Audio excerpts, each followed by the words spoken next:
Bueno, pues cuando quieras empezamos. Ujú. Pues muy buenos días a todos. Hoy con nosotros nos acompaña el doctor Bargalló del Hospital Clínic y nos hablará un poco de su experiencia en la inteligencia artificial, sobre todo en patología mamaria. Cuando quiera, doctor, pues Bueno, buenos días a todos. Vamos a hablar de este tema. Eh, de productos de inteligencia artificial para mamografía hay dos básicos. El principal es el CAT, que es Computer Aided Detection. Hay dos niveles de CAT, que son y los dos se llaman igual, pero uno se refiere a la detección y el otro se refiere al diagnóstico. Los productos CAT, que son Computer Aided Diagnosis, son mucho más sofisticados, más complejos. Y como os explicaré, tampoco ofrecen, o sea, la idea es que te den una probabilidad de malignidad sobre lo que están marcando, ¿no? Esto ya lo hacen algunas aplicaciones CAT y, claro, nos ofrecen más información. El que os voy a hablar yo es solo de la detección, ¿vale? En la detección el software analiza la imagen mamográfica y pone una serie de marcas para alertar al radiólogo sobre posibles alteraciones. Entonces, en general, lo que hacen es poner cuadrados o rectángulos para marcar que ahí hay una calcificación, un grupo de calcificaciones, y una redonda o una marca ovalada para el resto, ¿no? Que sería nódulos, asimetrías y distorsiones. Aquí veis un ejemplo, ¿no? Es un fragmento de mamografía de proyección oblicua ampliado para que se vean bien las calcificaciones y aquí la marca que pone el CAT. Como veis, las marca adecuadamente. Al lado hay una simetría glandular probablemente, que también la marca con una redondita. Esto es para los que no hayan visto nunca la aplicación, pues que vean cómo marca. Nosotros desde el principio intentamos ver qué nos podía ofrecer el CAT, sobre todo dentro del programa de cribado. Lo que nos dio la idea básica y un poco nos hizo ver que podíamos tirar por ese camino fue este artículo de la doctora Gilbert, que es inglesa, y que hicieron los ingleses, gastan ahora con el Boris, con este loco que tienen, no sé, pero antes gastaban bastante dinero en epidemiología. Hicieron este macroestudio de equivalencia que implicó a 28.000 mujeres, ¿vale? Hicieron en ellas doble lectura y de forma totalmente independiente lectura única con CAT. Y en este estudio vieron que la sensibilidad de ambos brazos era muy similar. O sea, no había diferencias significativas. Claro, esto te abre la puerta a ver qué está pasando aquí, porque voy a pagar una doble lectura si puedo hacer esto, ¿no? Además, ya sabéis que los programas de cribado siguen de forma bastante estricta la guía europea, ¿no? Entonces nosotros queríamos estar dentro de la legalidad y nos preguntamos qué dice la guía europea exactamente de la doble lectura, ¿no? Y ya sabéis que lo de la doble lectura viene primero para asegurarse y segunda porque hubo una serie de estudios iniciales que demostraron que la sensibilidad con la doble lectura aumentaba como mínimo entre un 5 y un 15%. Esto ya veremos que depende mucho de los radiólogos que hagan la doble lectura. Pero bueno, lo que dice la guía europea es esto, ¿no? Que se recomienda la doble lectura hasta que el rendimiento de los radiólogos no pueda ser determinado de forma adecuada. Vale, entonces nosotros con esta idea, ¿no? Con el artículo de la doctora Gilbert y con lo que dice la guía europea, dijimos, bueno, pues vamos nosotros a diseñar un estudio para ver cómo nos funciona a nosotros la lectura única con el CAT en el programa de cribado. Entonces, lo primero que hicimos fue o sea, como tenía que pasar el comité de ética y estas cosas, hicimos una triple estrategia. Primero, queríamos validar la herramienta CAT de la que disponíamos. Después queríamos ver una manera de seleccionar cuáles eran los radiólogos del programa de cribado más idóneos para hacer este estudio. Y después, para no equivocarnos, teníamos que hacer una monitorización estricta del estudio de la parte prospectiva. Vale, lo que es la validación del CAD pues, es fácil. Cogimos de nuestro programa de cribado, cogimos todos los cánceres invasivos que tenían menos de 1 centímetro, o sea, PT1A y B, y los relacionamos con el CAD. Este era el CAD, ya he comentado que era de la marca comercial iCAD, la versión Premier. Vale, entonces, sobre estos 68 cánceres de muy pequeño tamaño, el CAD mostró una sensibilidad global del 86%. Es decir, muy buena, equiparable al radiólogo. ¿Cuál es el problema? El problema es que la especificidad es muy baja. La especificidad, la tasa de falsos positivos era del 26% y ponía como media 2 falsas marcas por mamografía. ¿Qué ocurre? Que tú estás en la dinámica de trabajo del screening, una mamografía tras otra, viendo marcas, marcas y marcas, y al final empiezas a dejar de hacerles caso, sobre todo a las redondas, ¿no? Que son las que en teoría te tienen que alertar pues, de distorsiones, de simetrías, de nódulos. Este es el problema real del CAD. Bueno, vimos que en estos cánceres de pequeño tamaño las calcificaciones las detectaba todas, igualmente los nódulos con calcificaciones en un 100% de los casos.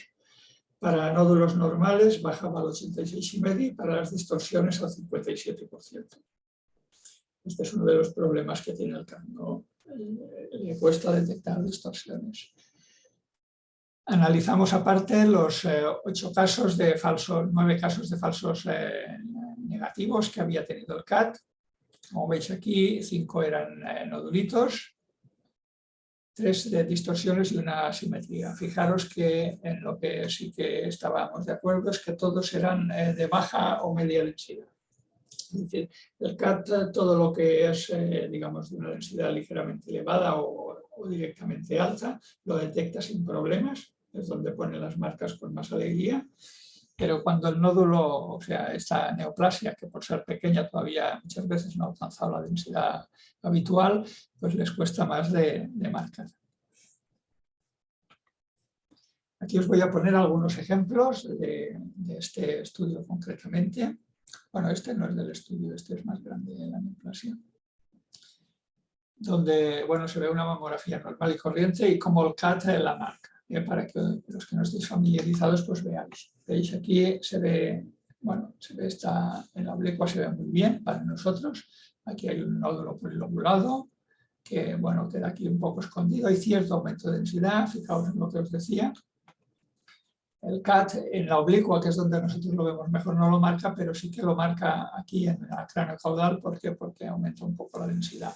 Estos casos donde el CAD marca en una proyección, pero no en las dos, nosotros los consideramos positivos igualmente. Aquí tenemos otro caso. Hay una simetría focal patológica, un nódulo aquí en unión de cuadrantes superiores. Como veis, el CAD en este caso sí que lo marca de forma correcta en las dos proyecciones. Aquí tenemos otro caso, en la mama izquierda se ve un nodulito en la capa grasa posterior bien delimitado. Y luego, si os fijáis, aquí en cuadrantes externos hay pues, otro nódulo, probablemente ligeramente especulado, puesto de ubicar aquí en la oblicua. Como vemos, el CAD marca bien el nódulo benigno en este caso y el maligno pues también. En cambio, este otro caso, donde hay una distorsión que es bastante evidente para el ojo experto, es esta zona de aquí. Es una distorsión grande, aunque la neoplasia era pequeña. Aquí, como veis, también tiene calcificaciones. El CAD nos indica todas las calcificaciones de forma más o menos adecuada, pero en cambio no fue capaz de detectar la distorsión. Este es uno de los problemas que tiene.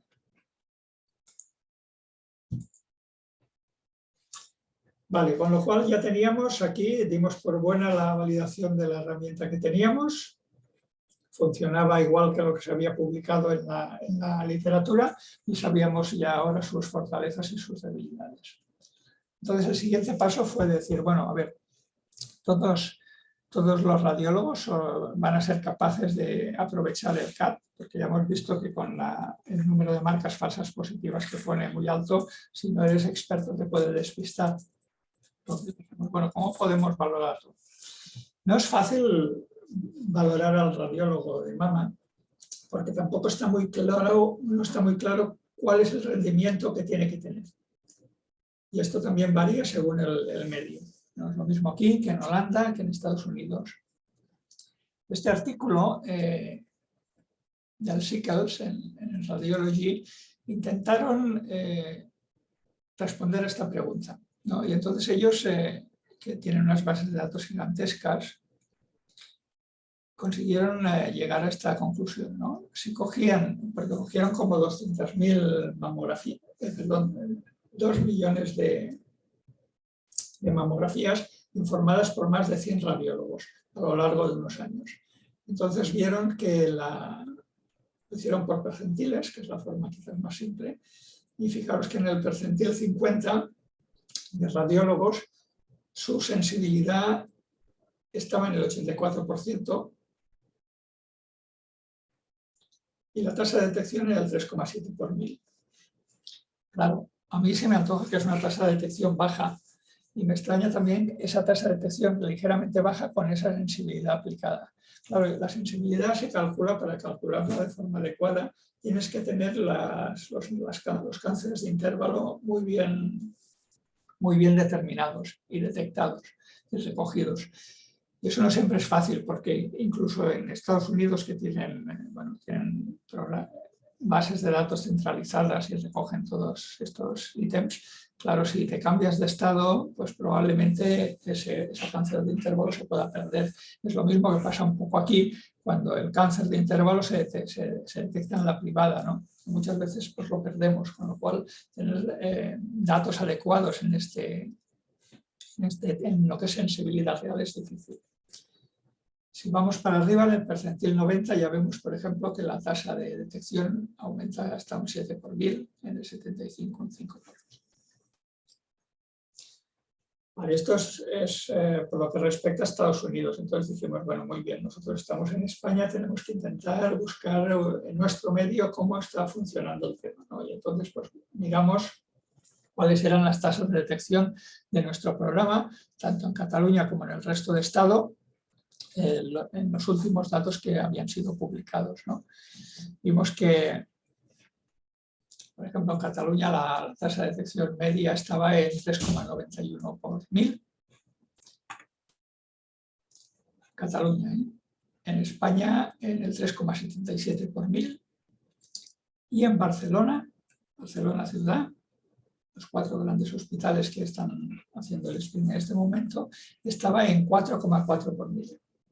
Entonces nosotros dijimos, bueno, 4,4 parece la media de Barcelona, y fue la media que escogimos para ver qué radiólogos de nuestro equipo de lectura podían participar en el estudio. Serían aquellos que tenían una tasa de detección mayor de 4,5 por mil.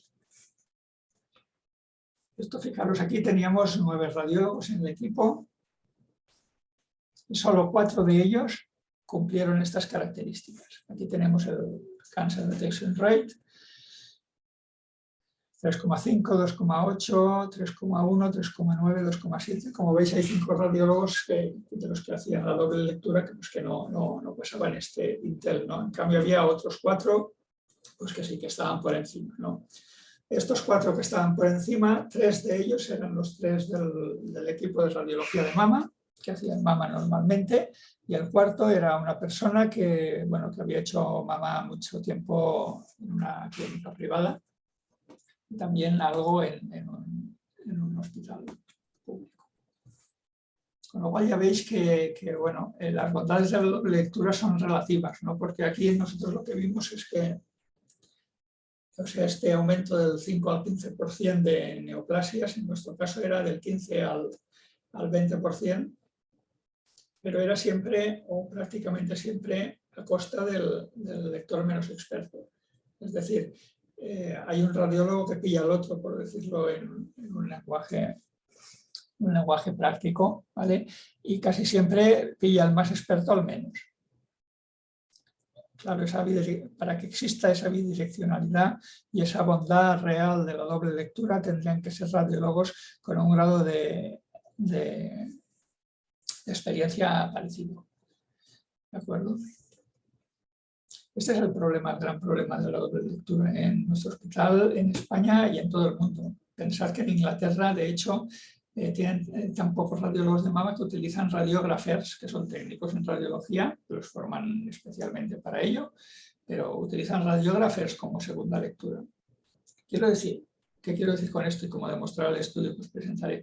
La doble lectura está muy bien si los radiólogos son expertos y trabajan en mama. Si no, pues ya veis, esto es lo que pasa. Uno le aporta al otro. Esto no se puede decir en voz alta, ¿eh? Ya, igual alguien me pega, porque claro, resulta que como es un tema que entra a lo económico, pues claro, es difícil de decir públicamente, pero esa es la realidad. No quiere decir que pueda haber alguna pequeña grupo de cribado donde todos los que leen son expertos y tengan un muy buen nivel de lectura y con bajos, en esos casos, o sea, la doble lectura aporta poco, evidentemente, ¿eh? Pero siempre aporta algo, es decir, lo ideal en cualquier contexto siempre es una doble lectura con lectores muy expertos, ¿vale?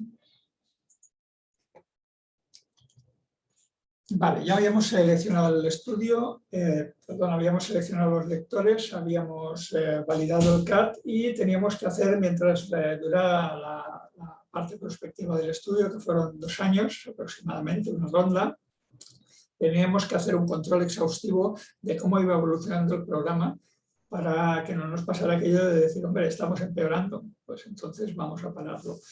Entonces en esta gráfica se puede ver por trimestres. Es decir, cada trimestre mirábamos al final lo que estaba pasando.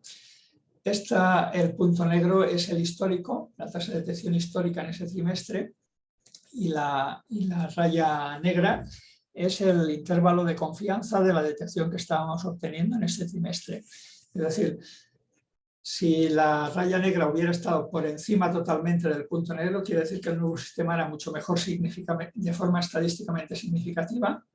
Y si hubiera estado la raya negra por debajo totalmente, pues hubiera significado lo contrario, es decir, para el estudio porque esto no está funcionando y estamos perdiendo neoplasias. Bueno, como veis, en varios casos el punto medio de la raya negra, que sería la tasa de detección que se está obteniendo ahí, está por encima de forma ligera o de forma importante al punto negro histórico. Quiere decir que estábamos avanzando bien. Y este fue el trabajo que conseguimos publicar con el artículo que salió de todo esto, que ahora lo comentaremos, ¿vale? Fijaros, nosotros comparamos todo el periodo, fue un estudio longitudinal, comparamos el periodo 2004-2010, donde se hizo la tradicional doble lectura con arbitraje, y estos fueron los resultados que obtuvimos. Obtuvimos una tasa de detección de 5,25 por 1000, con una recitación del 3,94. En el periodo 2010-2012, que es cuando se leyeron estas 20.000 mamografías con la lectura única con radiólogo seleccionado en CAT, se consiguió una tasa de detección del 7 por 1000, perdón, del 6,1 por 1000, pero con una recitación del 7%. Es decir, ¿qué había pasado? La detección había aumentado, aunque de forma no significativa. De todas maneras, fijaros, este 1 por 1000, aunque no sea estadísticamente significativo, significó que había habido una media de 20 cánceres más detectados con el nuevo sistema. Es decir, que parece bastante relevante. A veces las cosas no son estadísticamente significativas, pero sí que son relevantes clínicamente. Sí que había ocurrido también de que la tasa de recitación había aumentado de forma moderada, había pasado de un 4 a un 7%. Que esto impacta sobre el circuito asistencial, es decir, puede haber algún circuito asistencial que sea capaz de asumirlo sin problema, como fue en nuestro caso, puede haber otros que no. ¿Vale? Es decir, un incremento del 16% en la tasa de detección. Respecto a la estadificación,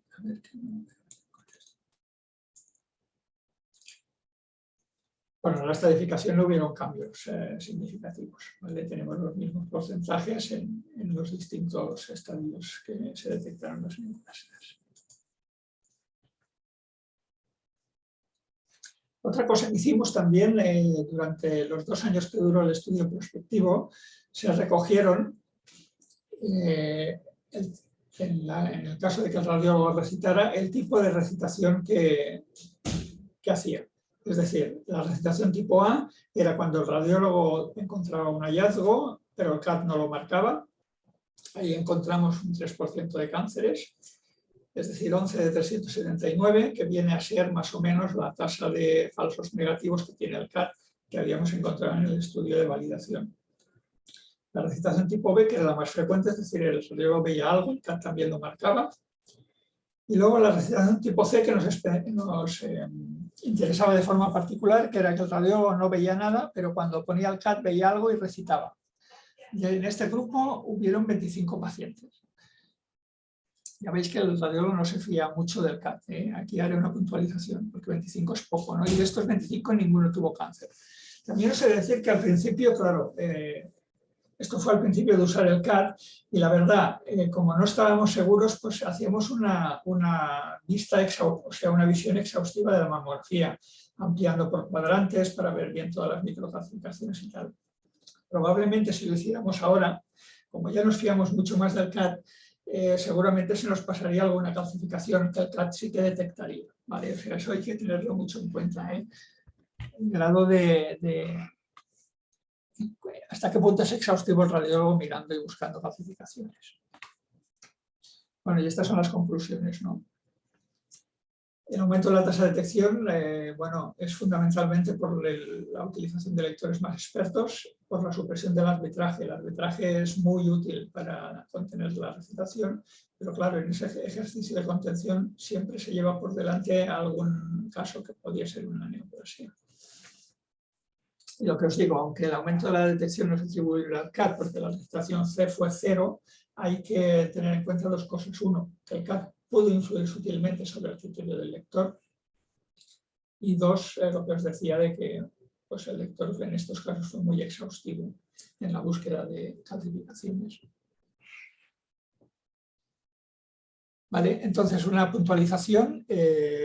¿Vale? El trabajo nosotros lo hicimos en lo que es pacientes de doble, es decir, de cribado sucesivo. ¿Sí? Es decir, no entraron pacientes de primer cribado. Primer cribado son los pacientes que vienen por primera vez y de las que normalmente no tenemos mamografías previas en nuestro sistema. Todas estas en ese momento no entraron en el estudio, se leyeron con la doble lectura habitual y ahora mismo también las continuamos leyendo con la doble lectura habitual. Solo afecta a las señoras que vienen de segundo cribado sucesivos, es decir, que como mínimo han venido una vez al programa. Estas son el 80%. En este 80%, si seguimos aplicando esta manera de leer, que es lectura única por lector experto más CAT. Bueno, y esto fue la entrevista que nos hizo el Mini Europa sobre el trabajo, que les gustó y lo sacaron aquí y a mí me hizo mucha ilusión. Bueno, pues ya está. Esto es todo. Si queréis preguntar algo, estoy a vuestra disposición. Muchas gracias, doctor Bargalló, por la excelente presentación. Pues sí, hay varias preguntas. Vamos a empezar. A ver. Ahí, se ha cambiado un momentito. Vale. La pregunta Pilar Manchón le pregunta: la inteligencia artificial supone un coste adicional al servicio y todavía no supone un ahorro en el coste. ¿Deberíamos tenerlo incluido en los equipos y ser un coste asumido al adquirir el equipo para que su uso llegue a ser normalizado? Sí, un poco es lo que he comentado antes. Yo creo que llegará un momento que será un poco como, pues como la estación de trabajo que va con el mamógrafo y ya lleva un software especial para visualizar las mamografías, hacer una carga previa de todas las mamos, etc. Pues esto yo creo que será ahí. Es decir, es una herramienta especialmente buena para detectar calcificaciones. Por lo tanto, yo creo que vale la pena su uso y irá mejorando con el tiempo, eso está claro. De todas maneras, tampoco es lo mismo yo creo que también depende un poco de la carga de trabajo que haya, ¿no? Del número de mamografías que se informen.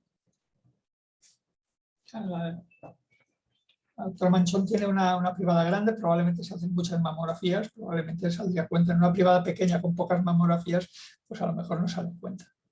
Pero siempre es muy personal, ya digo, ¿eh? Desde luego, en el cribado a mí me parece que es interesante, lo que es cribado poblacional con grandes cargas de trabajo. Perfecto. Tenemos otras preguntas. El doctor Pedraza le pregunta si recomiendas hacer un informe estructurado para la valoración de mamografía. Bueno, la verdad es que hacer un informe estructurado para mamografía puede ser relativamente sencillo. Nosotros no lo hacemos todavía, pero el valor que le encuentro es de cara a luego tener datos estadísticos, ¿no? Que es lo que te suele permitir el informe estructurado. O sea que sí, siempre es interesante. Siempre es interesante poder tener todo lo más estructurado y accesible posible a estudios estadísticos, porque es la única manera luego de poder tener resultados fiables e interesantes. Perfecto. Otra pregunta del doctor Pedraza. ¿Tú crees que el informe de mamografía debe ser cualitativo solo o podría incluir la valoración cuantitativa de ciertos biomarcadores? Bueno, cuando te refieres a esto, Salva, ¿qué te refieres? A que si, por ejemplo, tenemos una herramienta que nos valora el tipo de mama, la densidad de la mama, por ejemplo, cuantificarlo, porque eso nos da un parámetro adicional sobre el posible riesgo. ¿Te refieres a eso? Sí, por ejemplo eso, Xavi, ¿cómo lo ves? Bien, bien, lo veo bien, porque además la densidad de la mama cada vez tiene más importancia y ya se incluye en la mayoría de algoritmos para determinar el riesgo de una persona, ya se incluye la densidad mamaria. Y de hecho, como cada vez se tiende a un cribado más personalizado, los algoritmos que van a determinar esa personalización van a incluir sin duda la densidad, con lo cual si tenemos algo que nos cuantifique, pues siempre es mucho mejor, porque claro, el radiólogo ahí tiene una gran variabilidad, no solo interindividual, sino intraindividual. Es decir, que al cabo de un mes a lo mejor la misma mamografía le das otra valoración, ¿no? Con lo cual sí, lo veo interesante. Tenemos más preguntas del doctor Pedraza. Te pregunta si la inteligencia artificial en mama puede aportar valoración de BIRATs. Sí, es lo que decía, ¿no? En lo que es, si entramos en el Computer Aided Diagnosis, que los nuevos programas de CAD, los nuevos softwares, muchos te dan eso, te dan una probabilidad de malignidad. Es decir, tú al lado del circulito te encuentras 80% o 20%. Es decir, que esto ya te está dando un BIRAT, de hecho. ¿No? Si tienes un 80% de malignidad, sabes que eso, en teoría, te está diciendo que es un BIRAT 4, ¿no? Vale. Con lo cual tú actúas en consecuencia, ¿no? Ahora, otra cosa es cuán fiable es el CAT haciendo esas valoraciones de riesgo de malignidad. Pues no lo sé, eso no lo he estudiado, ¿no? Otra pregunta al doctor Pedraza. Te pregunta, ¿en qué casos el modelo de inteligencia artificial más radiólogo de mama puede realizarse para hacer el screening de mama sustituyendo al modelo de doble radiólogo? Bueno, se puede hacer en todos aquellos casos que yo creo que en Cataluña concretamente son la mayoría, donde hay una auditoría eficaz del programa, ¿no? Lo bueno, yo creo que lo mejor que tiene el programa de criba poblacional tiene dos cosas muy grandes, muy importantes. Una es que llega a toda la población y la segunda es que está auditado, es decir, se sabe cómo funciona, cosa que respecto al resto de mamografías que se hacen, tanto en sitios públicos como privados, no hay ni idea de cómo funciona. Tú puedes tener una clínica privada o un hospital público o un ambulatorio que esté haciendo miles de mamografías y a lo mejor tiene una tasa de detección ridícula. Y no lo sabemos por qué, porque no está ni auditado ni recogido ni nada. En cambio, el programa sí. El programa está auditado, tú sabes que en cada oficina cómo funciona, si están funcionando bien o no. Y se sabe también qué radiólogos funcionan bien y cuáles no. Es decir, esto se podría aplicar perfectamente del mismo modo que lo hemos aplicado nosotros. Y desde luego debería ser por ley tener estos datos de todos los sitios. Pero esto es por responsabilidad personal, para saber cómo lo estoy haciendo. Porque, a ver, de nuestros lectores que no lo hacían bien y que fueron descartados en este proceso, había algunos que pensaban que lo hacían bien. porque el ser humano es así. Te encuentras los dos extremos, desde el que se tira piedras a su tejado, que lo está haciendo de coña y dice, uy, uy, es que igual me estoy equivocando mucho, hasta el extremo contrario. Y la manera de evitar eso, este autoengaño tan frecuente en nuestra especie, es tener datos. Estos son los datos. Pues mira, tú lo haces bien, tú regular, tú mal. Tienes que mejorar. Esto es bueno saberlo. Uno no puede ser bueno en todo. Entonces aquí un poco siguiendo lo que has comentado, pregunta Pedraza. Un momento, eso, ¿la inteligencia artificial en mama puede reducir las pruebas complementarias en el screening de mama en caso de discrepancia entre los dos radiólogos? Me imagino que si Bueno, puede desempatar. sí, claro. Bueno, en algunos casos puede ayudar, pero en general en este momento creo que no. Vale. En general creo que no. No hemos llegado a ese punto, pero creo que llegaremos. Otra pregunta al doctor Pedraza. En tu opinión, ¿los algoritmos de inteligencia artificial podrían ayudar a la valoración por resonancia de la mama? Por resonancia. Sí. Bueno, esto se está estudiando. De hecho, se ha publicado ya, igual que el Quantra nos mide la densidad de la mama, digo el Quantra porque es uno de los programas comerciales que hacen esto, pero hay más. Pues hay también softwares que nos miden el grado de captación difusa del parénquima mamario, que es uno de los ítems que tienen que recogerse según el BIRATS. Y de hecho hay artículos que también nos dicen que cuanto mayor es esta captación parenquimatosa difusa, también aumenta la probabilidad de encontrar una neoplasia. O sea que sí que es interesante. Otra pregunta al doctor Pedraza. En tu opinión, ¿los algoritmos de inteligencia artificial podrían ayudar a la valoración de la mamografía con contraste? Bueno, la verdad es que no tengo experiencia con mamografía con contraste. A ver, yo creo que de todas maneras una de las bondades de la mamografía con contraste precisamente es que te contrasta muy bien lo que son las series neoplásicas, con lo cual, bueno, creo que saltan a la vista bastante, pero no sé, no lo sé. Y un poco lo mismo también si la inteligencia artificial podría ayudar en la valoración de ganglios linfáticos de drenaje de la glándula mamaria. Sí, esto es una de las cosas en las que hemos trabajado también. De hecho, os voy a poner aquí, a ver un momento. Vale, ¿estáis viendo mi pantalla? No. ¿No? A ver. Un momentito. No se ve, Xavi. Dani, Vale. Dani, a ver, Pues no lo vemos. Voy a Si intentar... compartir pantalla. Share screen, compartir pantalla, lo que tienes abajo. Sí, a ver, compartir pantalla, vale.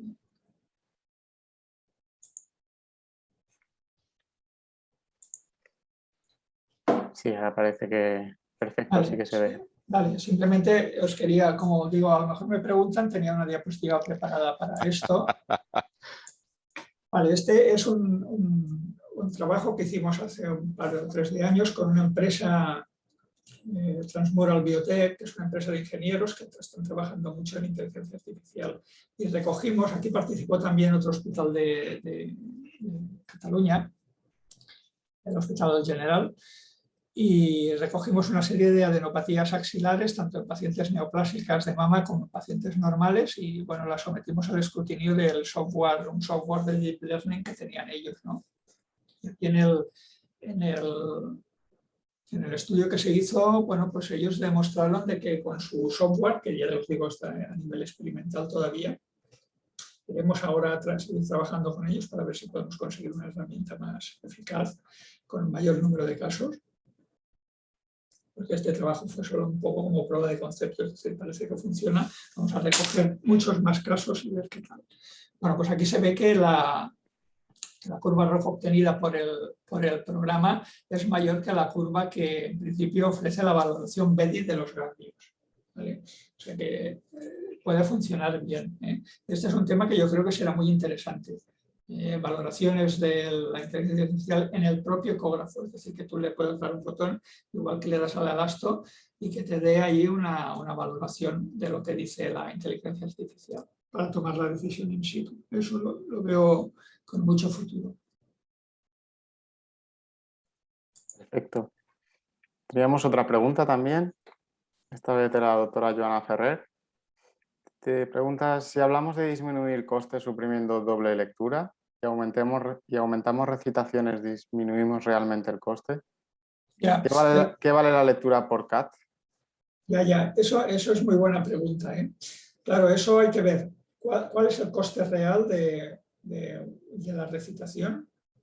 Porque claro, si tú realmente, por ejemplo, en una clínica privada que pues cobras y pagas por servicio efectuado, pues eso puede tener una trascendencia.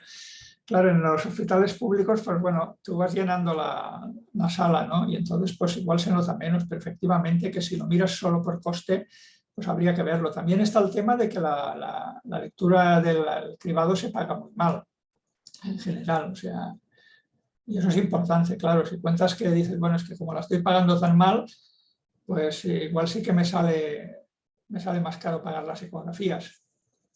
Bueno, si se pagara adecuadamente, desde luego creo que no saldría más caro.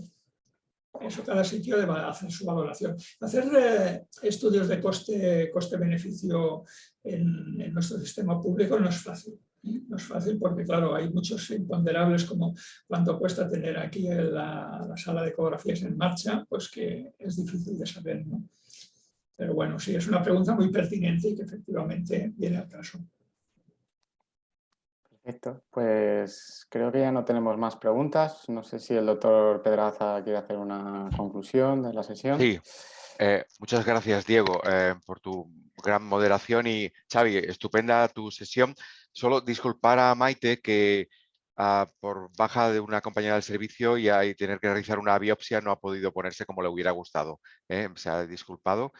Y Xavi, yo siempre intento hacer un resumen. Yo creo que tú nos has dado como entusiasmo en ciertas indicaciones y al mismo tiempo prudencia. Nos has dicho, se ven muy bien las calificaciones. Oye, si no tienes un radiólogo experto, quizás pueda ayudar el tener el CAD, la inteligencia artificial. Oye, en tomosíntesis has dicho esencial poder tener esto. Y después has dicho, hombre, la eco es que te da probabilidad de malignidad, por lo tanto te está ayudando a decidir un poco la biopsia. Por lo tanto, has sido entusiasta, también a lo que has dicho ahora de los ganglios linfáticos respecto a las ciertas aplicaciones, pero también has pedido un poco prudencia. Has dicho, oye, quizás las distorsiones no se acaban de ver bien, quizás pueda haber muchos falsos positivos.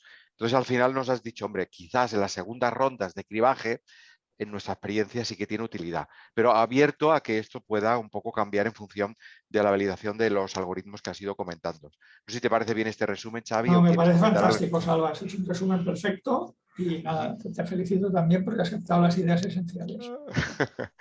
Muy bien.